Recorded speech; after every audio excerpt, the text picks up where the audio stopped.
Dante Alighieri was born in Florence in around 1265 and he died in Ravenna in 1321.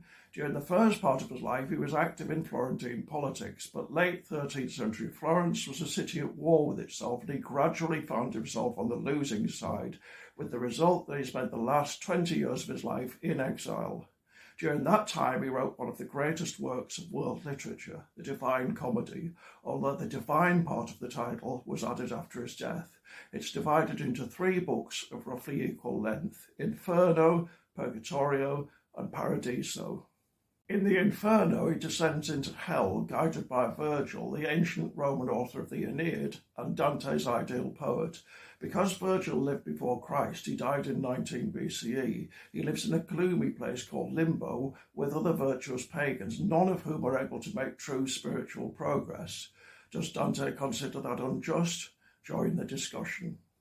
Despite the book's title, The Inferno, there isn't much fire. Rather, people are punished in a way befitting their sins during life. For example, those who gave in to lust are perpetually hurled back and forth by violent storms, while those who surrendered to gluttony live in a fetid mire and get pelted by freezing rain.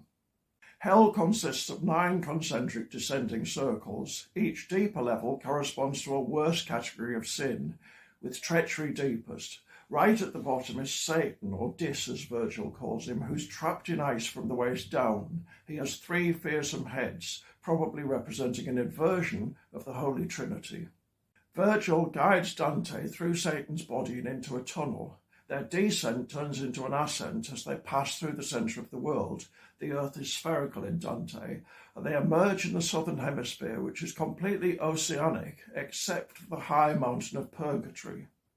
Purgatory was generated as part of the same event that created the underworld, Satan's crash to earth. It's composed of the material that was displaced by his impact. We're now in the second book of the 3, the Purgatorio. Like hell, Purgatory consists of circular levels, but this time winding upwards. There's a waiting place, an anti-purgatory at the base, for those who were excommunicated in life or died unbaptized. Thereafter, each new terrace corresponds to one of the 7 deadly sins, with angels wiping away the mark of that sin as each pilgrim completes the penance. For most of the climb, Virgil continues to guide Dante, but eventually he can't go any further. He never became a Christian after all, and Beatrice takes over. Beatrice Portinari was an historical person, the daughter of a wealthy banker. Dante fell in love with her at first sight when he was 9 and she was 8. However, 3 years later, he was promised in marriage to another. He and Beatrice went their separate ways. She eventually married a banker, although he tells us that they sometimes exchanged greetings on the streets of Florence. She died in 1290 at the age of 25, just over a decade before Dante went into exile. She became his ideal of courtly love. Back to the story. At the top of Purgatory, Beatrice shows Dante the Garden of Eden, representing Earth's perfection before Adam's fall.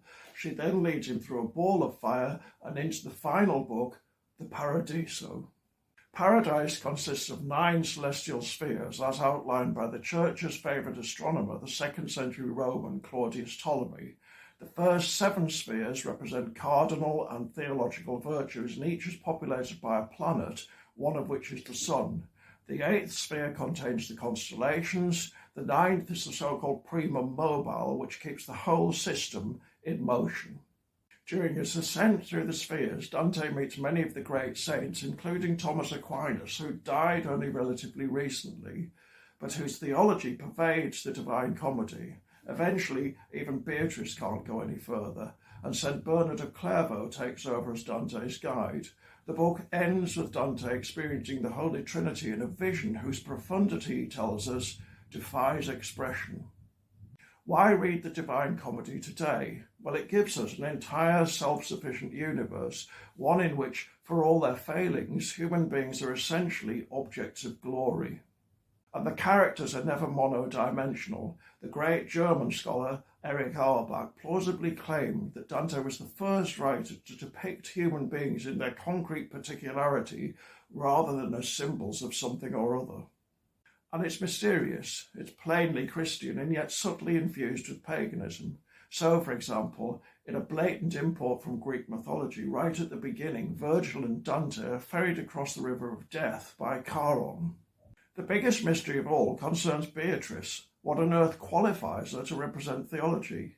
Most readers will say, okay, perhaps that is absurd, but we're talking about Dante's beloved here. Love is blind, and sometimes it will make wildly inflated claims on behalf of its beneficiary.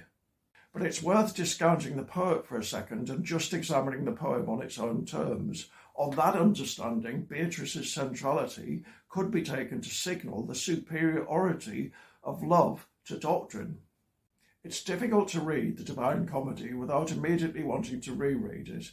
It's one of those books that can accompany any reader, however intelligent, through life and always yield something new and surprising. By that I mean more than enough to repay the effort of each successive reread.